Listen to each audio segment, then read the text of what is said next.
Thanks for coming. My name's Laurel. I'm the assistant manager here at Green Apple Books on the Park. Thank you so much for joining us in person and our online audience. Tonight we are celebrating Keith Donnell Jr.'s new poetry collection, Supreme Night, featuring readings from Anthony Fangiri and He, Him for Real. Let's give our readers a round of applause.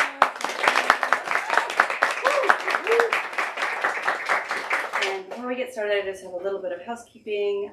Please check out our events calendar on our website, greenapplebooks.com.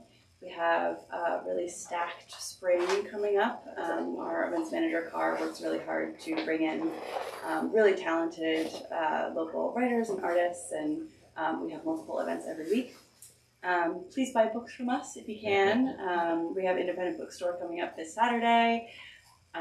Amazon is also doing a book sale on Saturday, conveniently enough. So yeah, so it's a really important time to just support your local bookstores. And then lastly, please take a moment to just silence your cell phones. Our readers are fine with pictures tonight, but if you do take photos, please just make sure that the sound is off and tag us if you post them.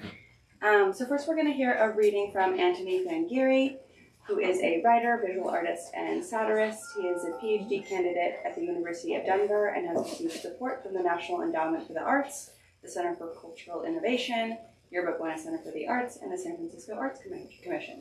Please join me in welcoming Anthony Fangiri. Thank you folks so much for having me. Congratulations on book number 2. Huge deal. Very excited for you, brother.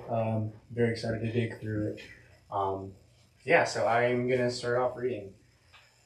This first one is called Khuf, which is Arabic for fear. Never forget your mother woke you that morning. You ran to the TV. She said explosions. A tower collapsing into itself. A structure of sand. Aware where you stood. How flags can flash like hammers. How fabric and colors can beg. Never forget learning you were Arab. The first time letters collapsed onto you like soil. Never forget hating yourself, your food, music, name, what burnt knuckle hair smelled like. Your mother dyed her hair blonde, plucked your eyebrows into slivers. Never parents changed their names, airplanes, random security checks, being accused of trying to start a caliphate. Learning the word caliphate. The photo of Pope Shenouda, the trigger pull that followed. Never forget learning about Afghanistan, Iraq, Syria, Yemen, Iran, Palestine. How you, your Persian friend, and your Afghan friend started a tagging crew called Arabs with Attitude. Even though none of you were technically Arab, white kids wanted to join. You said, yeah, but you got to get jumped in. How easily abdomens give to driving knees. How pink, white flesh can flush when they first said never forget, and how bad you wish they would. When your friend's dad said they need to just nuke all the fucking Arabs. How stiff his jaw looked. The terror in your father's eyes when he saw you wearing a shirt that said diamond in Arabic. How he calls you every time there's a mass shooter. And he begs you to shave your face. How 14 people were killed near your house in San Bernardino. And he begged you to shave your face. Never forget when your father told you that we deserve this, that we change the way that the world travels, and no other people have done this before. We have nothing to be proud of. Dear America, fuck you. I'm just kidding. That's not a poem. That's number 2. Dear America, your passport is a well, a skunk tucked under an axle, waiting the rusted belly of debt.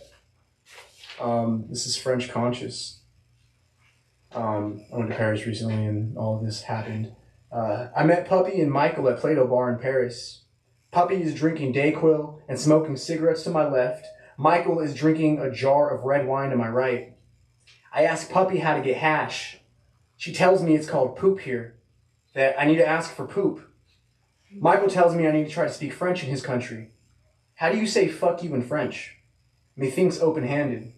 Puppy says she's famous on TikTok. I tell Puppy I don't like time travel, Puppy looks down and it's tomorrow. Michael is still trying to teach me how to say goodbye in French. Sois aux enfants? I tell Michael, trust me, that I know a lot about art, and if you speak anything but English, it's just surrealism. Michael says, Salam alaikum. Puppy tells me her best friend does tattoos, reveals a lemon on her leg, squeezes it. Michael offers me pork ironically. I tell him, I'm not Muslim. Michael says, that's the spirit. Puppy hands me hash. I thank Puppy for her poop. Methinks this place is gross. Michael complains that nobody wants to speak French in France anymore. I tell him it's a dying language. He sighs. He should have held me tighter. A rat swims in Michael's wine jar. 2 rats are now fucking in Puppy's Dayquil. I roll up Puppy's poop with some tobacco. Michael lights the spliff for me, and I'm staring across the street at a liquor store called Apu's. Michael asks me, do you ever miss being Indian? I pass the spliff to the rat in Michael's jar. The rat nods its head and takes a hit. The rat tells me I'm beautiful as it exhales, and I see heaven in the rat's eyes. We Lady and the Tramp some spaghetti, and Michael's wine jar turns into an accordion. Puppy's leg becomes a bridge over the scene. All 4 of us embrace, lemon juice flooding past our ankles. Michael sings about decay. Puppy live streams are sinking bridge. The rat shotguns the last hit of smoke between my lips. I whisper, sans enfants, in the rat's ear. The rat cries, we are the human condition. It crawls its slimy belly across Puppy's thigh, and then we Romeo and Juliet Puppy's NyQuil until we are all dead or asleep, grasping one another at the bottom of the Lemon River. This is Dear Europe. Fuck you. I'm just kidding. Dear Europe, you are a trigger that pulls sugar from strings. A residue on my mother's lips mouthing merci with a crowbar smile. A porcelain shell smoking my sister's tongue covered in bile and cigarette slag, sopping dried skin from my father's scalp, stacking like dust, like melted crayons in an ashtray. This is khara. It means shit in Arabic. I read about some of the museums in France. These artifacts had me lost in my lonesome in France. A strained cultural exchange of speaking, of theft, one that remains a verse of echo, just of France. My mother was young when they taught her the language, like imprints filling in the creases throating France. A shade of tongue marks becomes something of status, something of luck, drawing sludge for a trace of France. Nile bones and parts freckled across museums. Just as other Europeans, just as France, stories of the French shooting the nose off the Sphinx. Erasure, if not a gesture, spelling France. I didn't speak one word of French in that country. Broken Arabic was my proclamation in French. I spent nights in liquor stores talking with Arabs, trying to tighten my tongue between blunts and between France. I learned how to love myself in these liquor stores.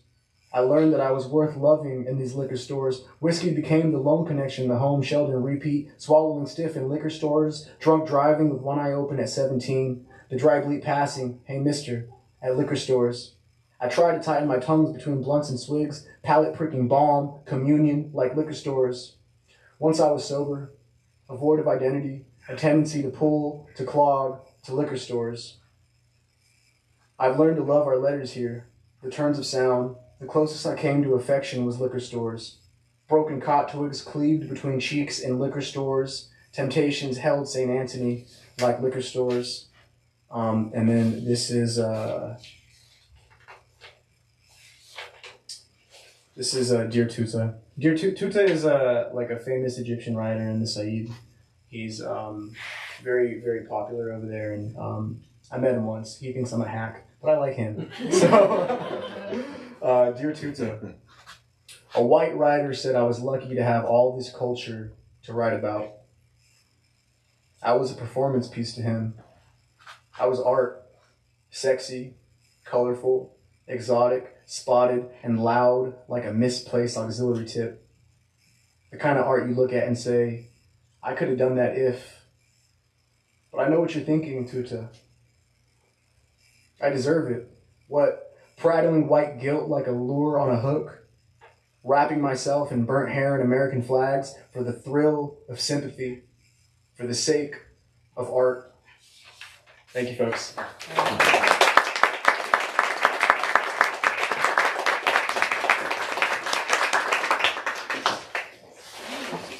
So next up, we have He, Him, Rio.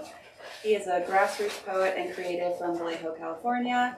He has coordinated and facilitates a poetry-based support group called The Power of Words for Solano Community College, was a featured artist at the Grassroots Open Mic, Urban Arts Foundation, and Medicine for Nightmares. His style is a three-way blend of spoken word, slam, and traditional poetry wrapped in one.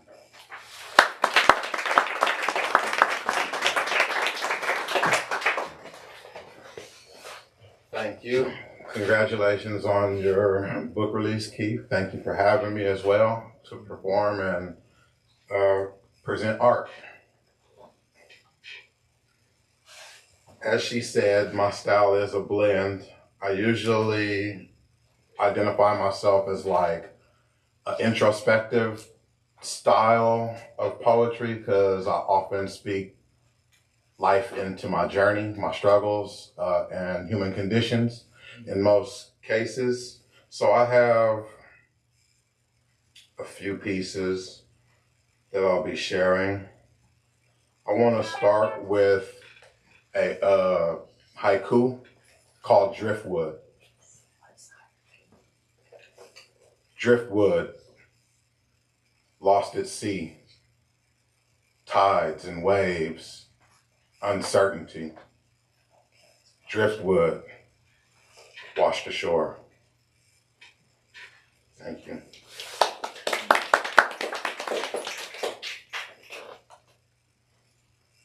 This is called learned helplessness. And if you know anything about the term and the concept of learned helplessness, it's basically speaking about human conditions as it relates to people who identify themselves by a limitation, right? Like, to sum it up.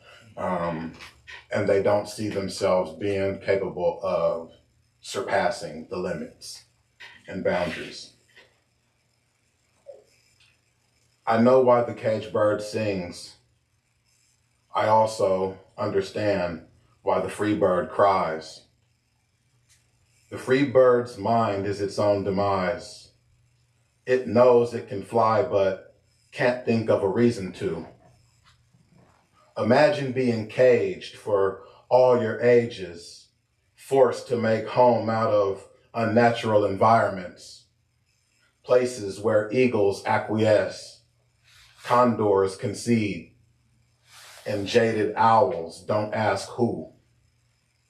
Imagine being caged for all your life, relegated, subjugated, domesticated, subconsciously scripted to neglect your wings' usage, so much so that you start to believe your wings are useless as you lose your bird's eye view in time. Imagine being told that the wind is not your friend because if it was, it wouldn't have abandoned you. Imagine being so far removed from reality that you believe the lie against logic. Imagine being hand-fed and provided for daily, conditioned, crippling. Then suddenly, the cage is opened and you're told you're free. The free bird cries because it doesn't know why, but something deep inside keeps telling it you're not free. Uncaged yet confined by invisible lines. Uncaged, perched, watching birds be. It does not associate itself with their capabilities. So it finds peace on ground level, dying inside, hiding inside disguises, crying because outside the cage, it thinks it doesn't belong.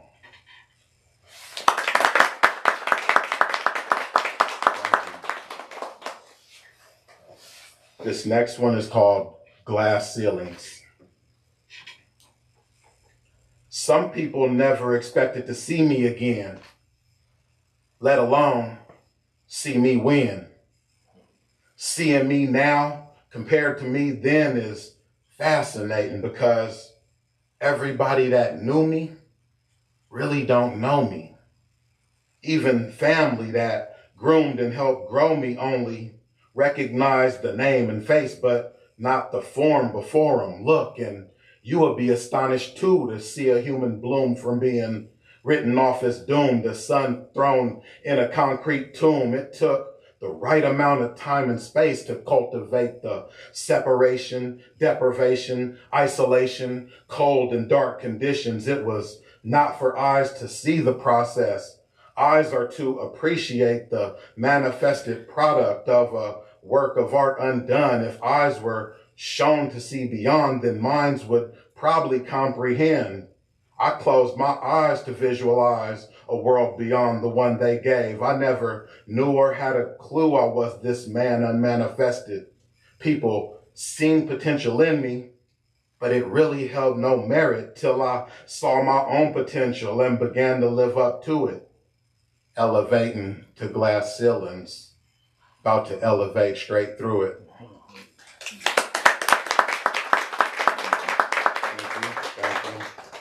I have one more, if there's time. This is called Phoenix. From the ashes I emerged. From the rubble I ascended. But the fire didn't burn me. It purified me. Not like gold, like a phoenix. From the trenches I trenched. From the slums I slummed. Sitting in the fire, standing in the rain, trudging through the mud and mire, not like a vagabond, like a phoenix.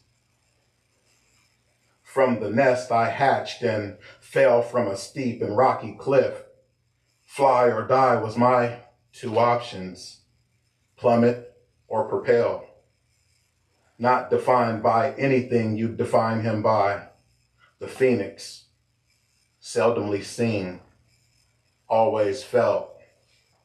The frequency of transformation, the fire smoldering, the smoke, the legend, the myth, the miracle, the phoenix.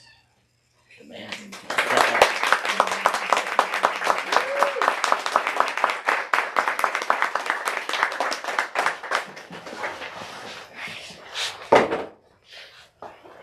Last but certainly not least, we have Donnell Jr.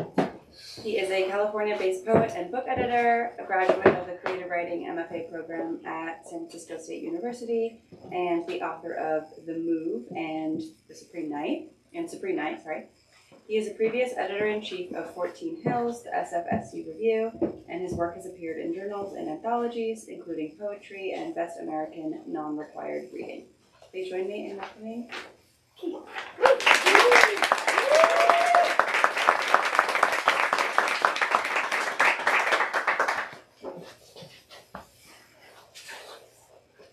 Hi, everyone.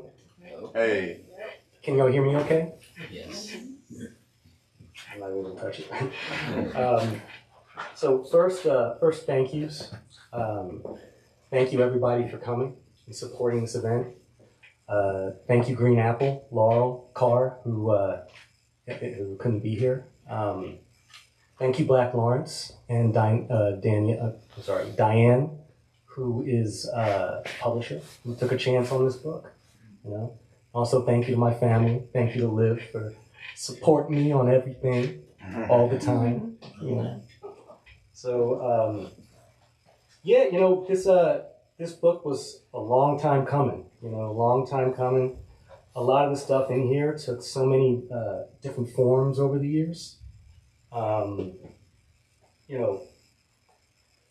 It was one thing I've noticed. You know, I haven't really touched. You know, thinking about the production process, I haven't touched really anything in this manuscript for about over a year.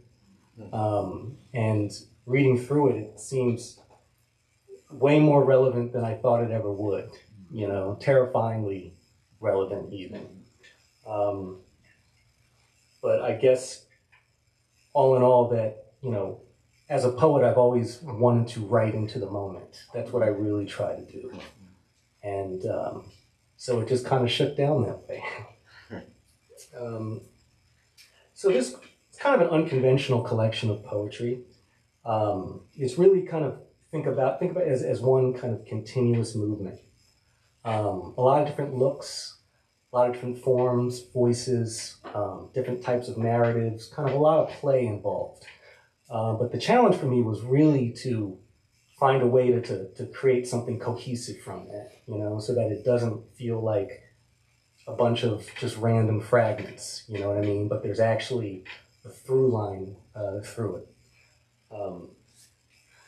That being the case, it doesn't always lend itself to readings, you know, or you know, being submitted, you know, for reading periods and for journals and stuff, because it's hard to isolate, you know, specific passages and like context and stuff like that. But nevertheless, I'm going to try to pick some stuff so you can get like a good feel of what it's about.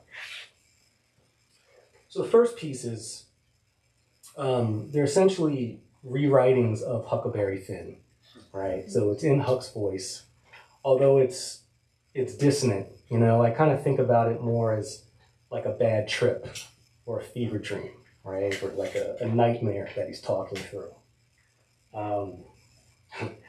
And so the voice, it's conceived mostly, you know, through his voice. So it's supposed to be like a pretty heavy Southern drawl, which I usually shy away from, but we're all family here.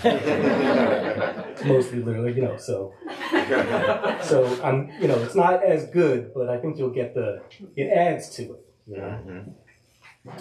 And for anyone who has a book right now, it's on page 4. Ben reborn, Huck loses head, truth gives way. Heard Fiddle Ben lost his song.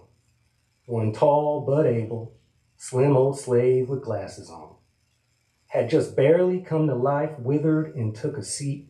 He, now, from spellbook open, shut free, then out, slow stomp, fiddling hard for an hour. Lonesome baby? See, them Confederate soldiers beheaded me. They set me up. Was fitting to start a band of silver tongues, call them Lee Bedstone Walford's grand old vigilantes. And I might have joined if I could run black the windows and barricade the door. Hum some, sing, pray a mite, hit the floor. So I went in and I blacked and barricaded and blacked, only everything was crooked all by itself.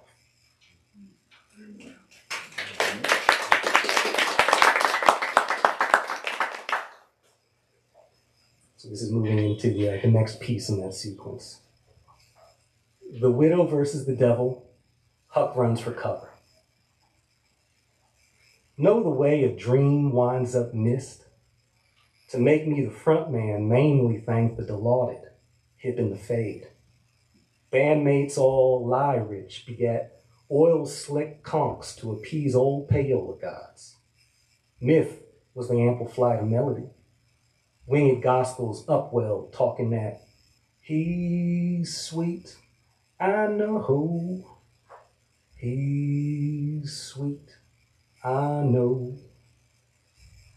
Judge that porch chair. She took it and pulled it in and out to rest, and it fetched her a dull rarity of peace. Storm clouds may rise, strong winds may blow. The widow shook me from learned sin, haloed mine with shorn wood, boxed ears when occasion called. Evil still eyes me, but her wash rag dupes the devil, alters time. But I'll tell the world, wherever I go, that stern old miss endures, hoarding small spindled regrets in far parlor windows, washed through altered states, sewing. See, I couldn't stand it no longer. I lit out.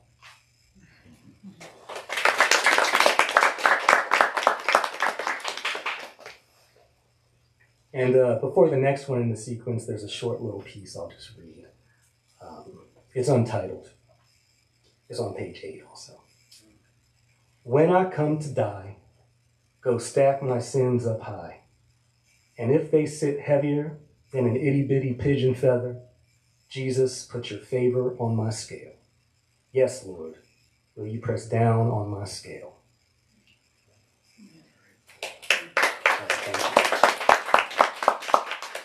I've always been really into like Egyptian mythology, you know, this idea that, you know, in order to get to the afterlife, you know, I forget what God, but they weigh your heart next to with a feather, you know, and if it's heavier than the feather, then you ain't getting it. So 7, Jim Field's auction block, death in hoods, runaways, MAGA spider. So they fetched the cargo and made appraisals. Too tall, too raw, a talker. Too small, too raw, a junker. Weak back, neck, slack, and will ya look at that? Fevers. Gums, ears, nails, tongues, teeth, thighs, bricks for eyes. Then everybody was off to bid. Bang! Jim went up to roll with a dose of candy, put it on his tongue. Then Jim sat down in that chair, one by the window, and cried. Tried to think of something cheerful, but it wore a noose. Jim fell so low, no song. Jim wished Jim was dead. These stars was all a-shining, and we out a-riding, a-rustling in our hoods, hounds ever so joyful. And Jim heard old Al long ways off, boo-hooing about. La lonesome baby, la lonesome baby. That was death on her windowsill, and a God crying out sympathy through the window trying to whisper something to him, but he couldn't make out what it was neither, and so it made them old familiar shivers run up and over poor old General Lee. Runaways out in the woods again. Jim made the sort of sound a ghost makes when it wants to yell out something, but can't make itself understood, and so can't rest easy in its grave, has to go about the same way every night, grading. Right tall, best raw, a keeper. Right small, strong jaw, fine feeder, top breeder, misty dreamer. Jim got so downhearted and scarred. Ben did wish Jim had some company. Psst, lonely boy? A spider calling up his shoulder. Jim flicks it off, but it's licking the candy now, and before Jim could budge, it was Jesus Christ, all shoveled up and sweet.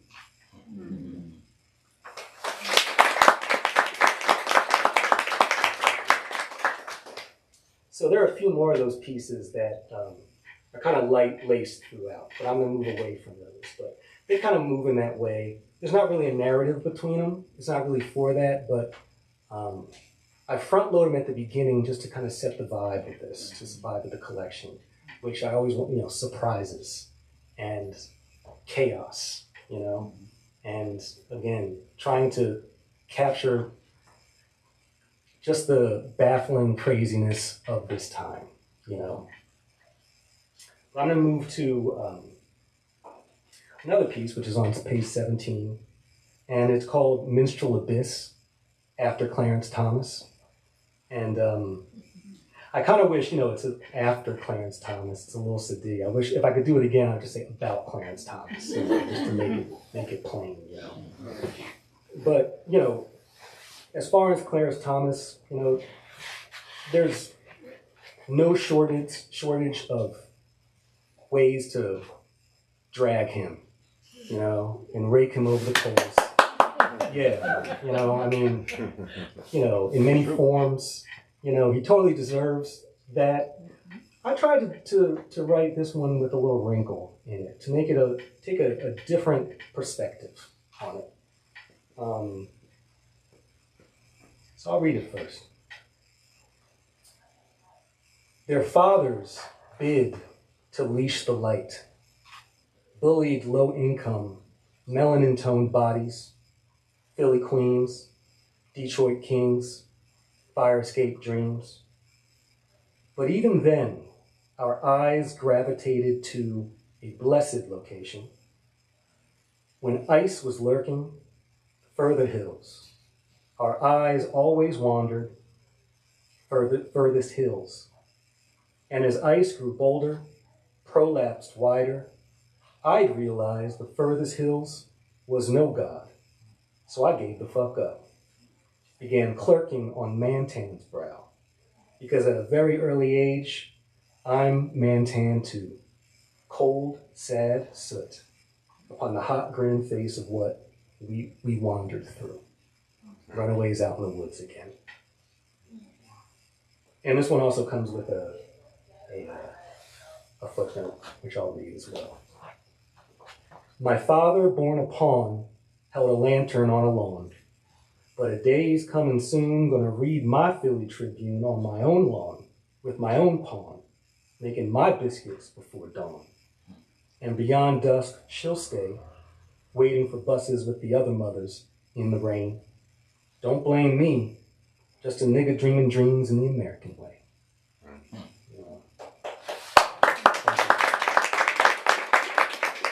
And before moving on, I guess, going back to like what I was going for with this poem, that, a lot of what I'm trying to write deals with mythology and creating new mythologies from now, based on now and stuff. So I was thinking about, decades from now, centuries from now, like what will Clarence Thomas be in kind of like the Black mythological cultural imagination, And for me, I see it as almost like he's a cautionary tale, right? He's horror, right? When a kid acts up, you say like, Clarence Thomas is gonna get you, like La Llorona, in that kind of way, because what he symbolizes, the ultimate horror, is something that kind of exists, I think, in all our minds, which is the fear of giving up, the fear of losing hope, right?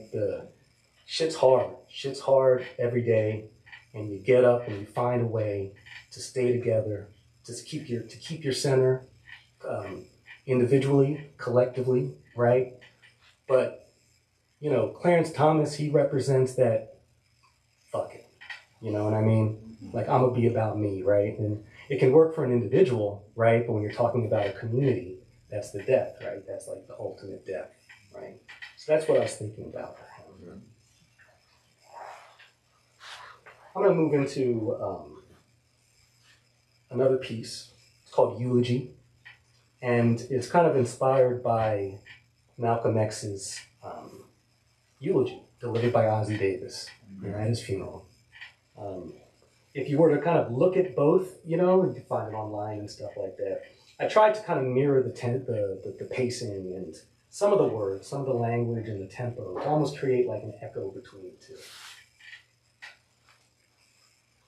Eulogy. It's on page 24. This final hour, this quiet place, alarm has come. Dim-lit stairwell, torn from it, searing eye test, smoke, hope, notes extinguished, no wind, gone with us forever. Forlorn down here. We were kids wandering, strung lead and fog, our home of bones, where his heart was and his people are still, runaways out in. The reforms lost footing.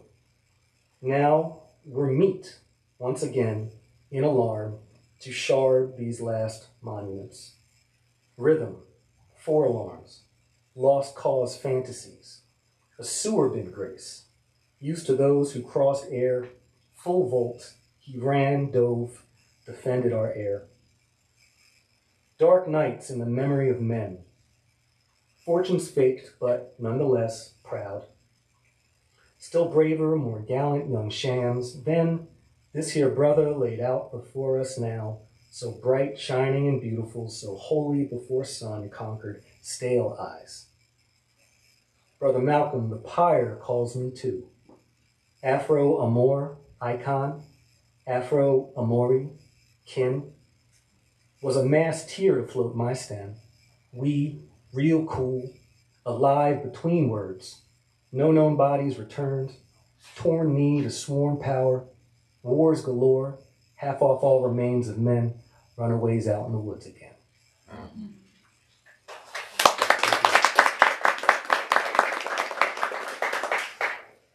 And it picks up again on 27. Malcolm had stopped being a Negro years ago. It had become too small, too puny to wreck a word form. No, no, no. Malcolm was badder than that.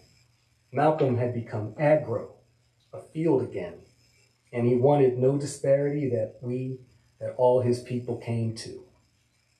The roar of those who wall, consider it their duty still, we laugh, we eat, we've grown down. To revive him, prisms of memory, to save ourselves by riding harm out of history, of our turbulent times. Capital will ask, what fire alarms to budget cut in this stormy, controversial, and bold young crab's hand, and we wall miles? Frame this man, for he is not a man, but tandem, a sermon, a subverter, no anomaly, all that rumble, young man rumble, and we wall miles. They'll say he was half ape, an old attic slave, mind misty and sun-kissed, holy canon liberating evil, and to dwell and smear and dismay. Delude no tattoos, my brother. Elude never God's touch. Humor. Have harm smile at you. Did you ever really glisten to him? Did he ever do a mean thing? Wash me over for him sale, assassinated with violin sense at any public funeral trance. For if you do you, we're now him and you. If you truly knew harm, you, widow, wide, we missed so near him. And then I'll just finish it up on 30. Malcolm was our human donor, our loving main back road. This was his meaning to his people, and in honoring him, we honor the fuse. We blast from ourselves. The brother surely slayed is all missed, free bread, and we laugh a much braided rope. Consign these mortal remains to earth, our common mother, and fall, seeking core in the knowledge that what they mace, pin to ground, ice no more, amen, but acid wash. Walls came forth again, toward us, dust, and we will know him then for what he was and is, a brick, our own black shining brick, who didn't hesitate to fly because he loved us so.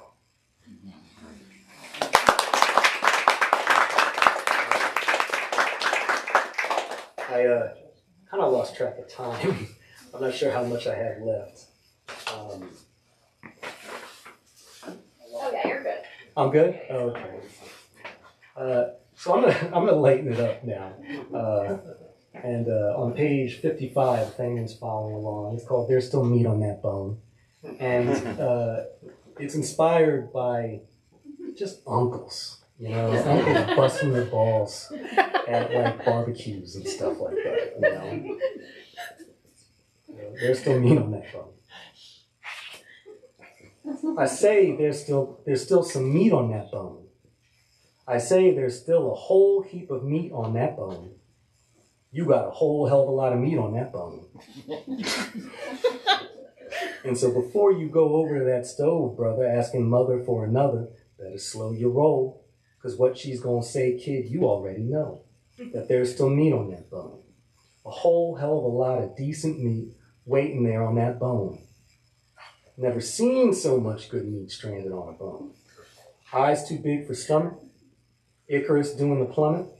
Well, if you fought the sun, then the sun must have won. Best run on home. Because there's a lot of meat left on that bone. Could feed a hungry country with the amount of meat abandoned on that bone. I say there's still some gristle on that bone. I say there's still a little bit of gristle sitting on that bone. you got a whole hell of a lot of gristle on that bone. And so before you mosey over to that stove, brother, on that bridge to newfound mother, better pay the toll, because all God's children got hungry souls, and there's gristle on that bone. About a mountain of delicious gristle making miracles on that bone. Never seen so much gristle brandished from a bone. Slim, what you think this is? Go on, give it the biz. Cause ain't nothing better than a rungless ladder. It's just poles. And there's still a bit of gristle on that bone. A sturdy bite of God's good gristle, asking for passage off the top of that tumultuous bone. That line about the poles, that's like one of the observations I'm most proud of, right? It is, it's just poles. You take the wrong off, it's poles. Last one. I say there's still some marrow in that bone. I say there's still some prime fatty marrow in that bone. You got a whole hell of a lot of marrow in that bone. And so before you start creeping to the stove, brother, like some slick undercover, better tap that phone, because you snooping out into a danger zone. But all the marrow in that bone. Yes, but all that marrow like old Pharaoh tuned in a tutton in that bone. Should be ashamed of all the marrow in that bone. Nothing more to say on this solemn day. I can't think, can't even blink. Boy, I'm stoned. Until the marrow's been sucked out that bone, until all the marrow from intro to outro done died to rise forth once more from that hollowed, haloed bone.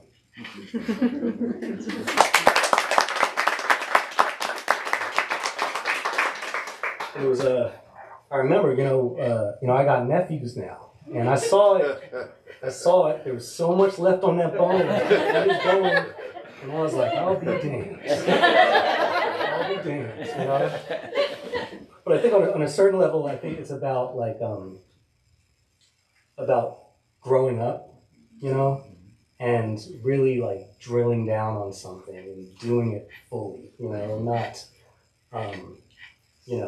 a flighty kind of superficial, but really kind of respecting what you have and slowing down, right? Slowing down and making sure you get it right, I guess is what I'm saying. So this is the last one I have. It's called The Keys, and it's on page 73. And there's also a line from Outkast, from Outkast song Exfoliating Dope-alicious. Psst. Want the keys to dreaming black? To think for 'em? Fuck out of here. Code us all a commie-fed neurosis. Where other people are paralyzed by neuroses, the pupils I'm talking about are acutely held by it. But it's all chanted in the air. Let the liquor tell it. Black in 1974, in an effort to get my psyche to approve, I tried to join the Commodores. Wasn't trying to be Lionel or nothing, just feel what a reel-to-reel cranked high to heaven feels. For real though, the entire psyche. Runaways out in the woods again. To enter, you ought to own the role. Leave home with a box you trust and jump in.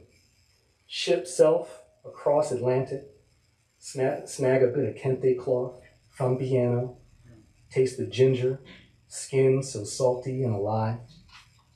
Pass your light like a camel through their eye of no until they get that goddamn motherfucking warrant and steal you home.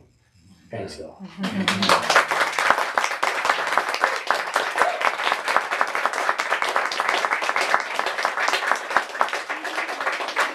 One more round of applause for our readers.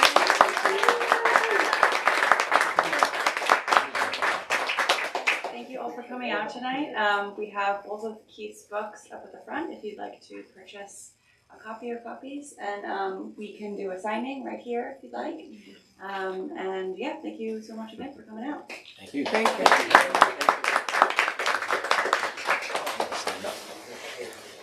You all right? Yep.